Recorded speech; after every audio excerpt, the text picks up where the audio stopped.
Brasil estabelece reunião com Índia, com Canadá e também se posiciona bem firme em relação à questão ucraniana, garantindo que a Rússia é sim culpada, mas também tecendo várias críticas aos outros membros do G7, inclusive com Macron e Zelensky garantindo que essa reunião é uma oportunidade para convencer os países emergentes a apoiarem os ucranianos. Graças às declarações que foram dadas no próprio G7, como a coalizão dos caças e críticas severas à China, China e Rússia se posicionam contrários a essa reunião, inclusive emitindo notas oficiais. E para finalizar, falar um pouquinho também da questão de Bakhmut, que depois de praticamente 244 dias, foi tomado pelos russos pelo Grupo Wagner. E agora, o que será do Grupo Wagner para o restante do conflito? Se vocês querem entender um pouco mais sobre esses assuntos, e muito mais também sobre geografia, geopolítica, atualidades, política, polêmicas, enfim, tudo para você se manter sempre bem atualizado, já se inscreve no canal, deixa seu like e compartilha esse vídeo, que eu, professor Ricardo, conto muito com a sua ajuda. Belezinha? Pessoal, para quem não me segue no Instagram, hein, @prof_Ricardo Marcílio, e caso você queira contribuir financeiramente aqui para o canal, pessoal, seja membro, que isso apoia bastante, né, meu trabalho para eu continuar produzindo conteúdos, ou então faça uma contribuição aí via chave Pix. Claro, se você quiser ter acesso ao curso mais completo de Geografia, Geopolítica e Atualidades da internet brasileira pelo preço mais competitivo, pessoal, muito baratinho, ó. Link na descrição, tá? Plataforma Prof. Ricardo Marcílio. Conteúdo completo ali de Geografia, com... Galera, eu não sei exatamente quantas horas de aulas, tá? Mas são muitas horas de aulas, porque é todo o conteúdo de Geografia mesmo, com lista de exercício resolvida, você tem contato comigo ali direto, professor. A plataforma de atualidades também, pessoal, completinha, com resumos mensais, aulas semanais sendo atualizadas ali na plataforma. Recomendo, você não vai se arrepender. Tamo junto? Bora lá pro vídeo então, ó. Seguinte. A gente teve, né, na verdade tá tendo a reunião do G7, como eu bem falo aqui pra vocês, e eu diria que foi uma reunião, aliás, um dia de bastante reuniões que o Brasil ele participou e também de declarações importantes, como claro, todo dia de reunião do G7 vai ser, né, claro.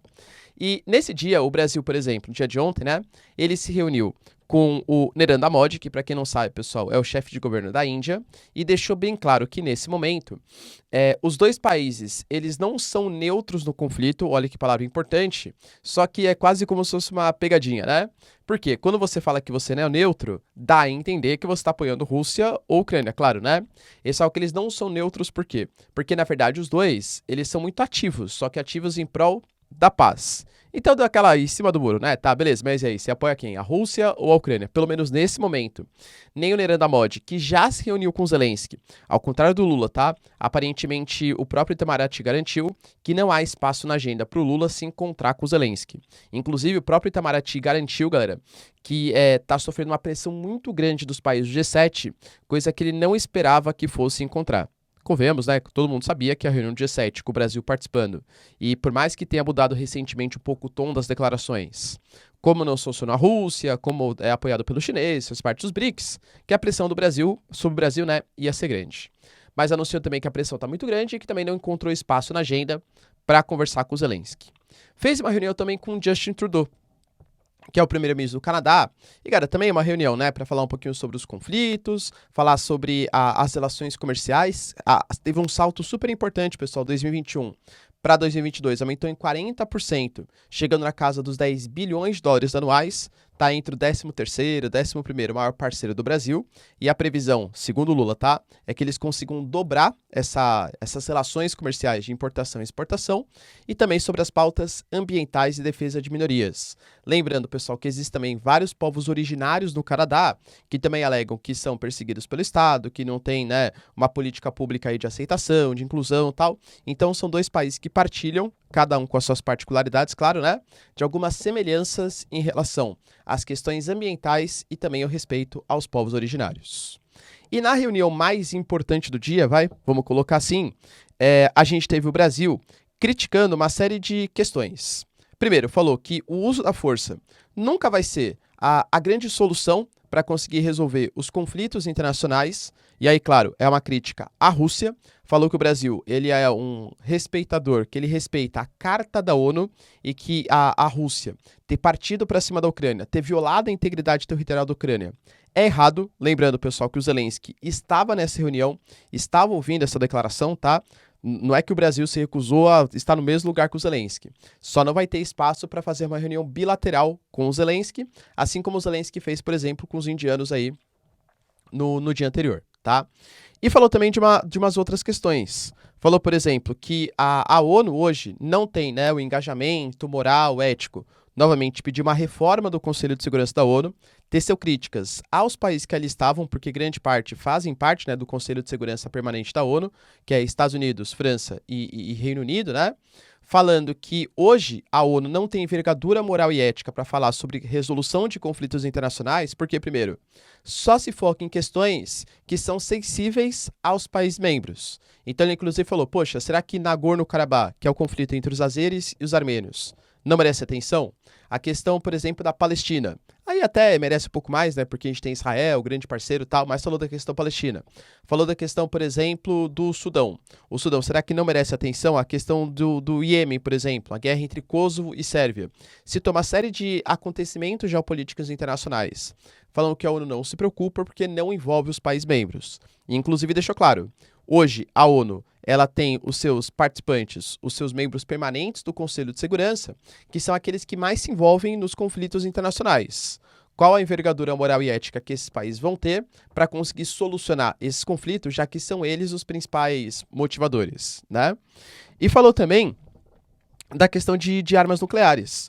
Falou que o Brasil e a América do Sul como toda, né? O Brasil se orgulha de não ter uma guerra com seus vizinhos há praticamente 150 anos e que não tem também armas nucleares, nem no Brasil, nem em toda a América do Sul. Inclusive colocando que ele pleiteia fazer uma convenção, um tratado pela eliminação, pela proibição de armas nucleares, porque enquanto existirem armas nucleares, existirá o risco do uso dessas armas nucleares. Ou seja, a arma nuclear, segundo o pensamento do Brasil, do Lula pelo menos, né, claro, é muito mais um instrumento de aumento da violência no mundo ou da possibilidade de violência do que propriamente um instrumento pela paz, tá? Dadas essas declarações, a gente teve uma outra declaração do Macron também, tá? O Macron, ele falou que esse é o momento, o G7, né, é o momento de fazer com que tanto o Zelensky quanto os países do G7, e mais os convidados, claro, né, mas excetuando os convidados, e aí colocando a pressão em cima de Indonésia, Brasil e Índia, mas principalmente Brasil e Índia, de convencer esses países que eles estão errados, que eles têm que se voltar para o lado certo do conflito, que é o lado ucraniano da força. E até por isso, claro, o Zelensky também participou dessa reunião, tá? Aparentemente, segundo o Itamaraty, eles já sabiam que o Zelensky ia para a reunião, só que ficaram sabendo no dia 10 de maio. Ou seja, quando eles aceitaram o convite, eles não sabiam que o Zelensky participaria. Mas assim que souberam, né? Não souberam assim, tipo, de sopetão, em cima da hora. Quando eles souberam, eles aceitaram continuar participando aí das reuniões, tá?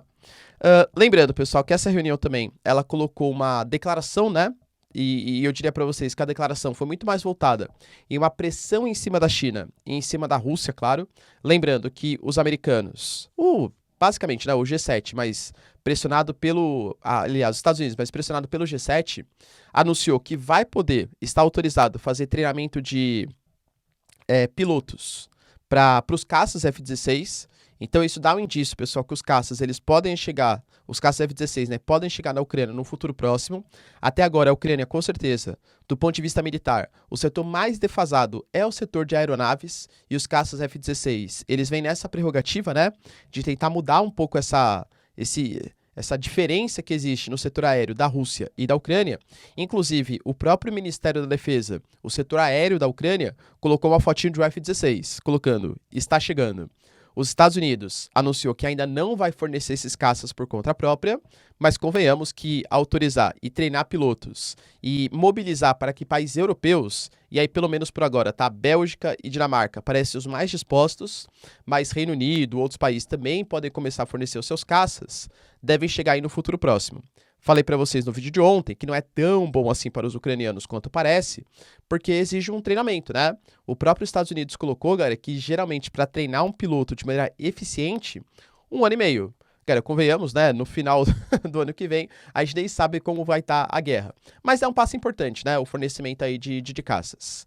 E além dessa questão da guerra Rússia e Ucrânia, também fez uma declaração contrária aos chineses, criticando uma série de questões, tá? Por exemplo, falando que a China está atuando contra a liberdade de expressão e o respeito aos povos minoritários, deixando bem claro, pessoal, que é uma crítica à questão em Xinjiang, aos uigures, aos muçulmanos chineses e aos tibetanos, da porção do Tibete, diz respeito aos direitos humanos, Falou da questão, por exemplo, envolvendo Taiwan também, que a China faz constantes ameaças contra o território que deveria ser soberano. Falou também sobre a questão da China ter toda a proporção do que representa esse conflito e, mesmo assim, não pressionar os russos para uma possível saída dessa tensão, e citou também a questão do Mar da China Meridional, alegando que a China faz constantes avanços em áreas que seriam das Filipinas, do Vietnã, etc., e que isso coloca em risco a paz mundial. Ou seja, foi uma reunião do G7 em que Brasil e Índia estavam meio assim, né? Tipo, meu Deus do céu, o que eu tô fazendo aqui, né? Por quê? Porque geopoliticamente tentam se colocar numa posição um pouco mais de neutralidade. E por essas declarações totalmente contrárias à Rússia e à China, os dois países se manifestaram. O Lavrov teceu várias críticas ao G7, falando que eles estão fora da realidade, e a China coloca que de todos os conflitos que foram citados, existe uma incoerência muito grande, a China não é responsável pela grande maioria deles, e que inclusive os que existem são levantados, são motivados pelos países ocidentais. E aqui de novo, né, pessoal, estou passando para vocês a visão de cada um dos países. O G7 coloca China e Rússia como culpados, e a China coloca China e Rússia, e aliás, o G7, né, o Ocidente, como o culpado. Eu diria para vocês que nem tanto ao mar, nem tanto à terra, né?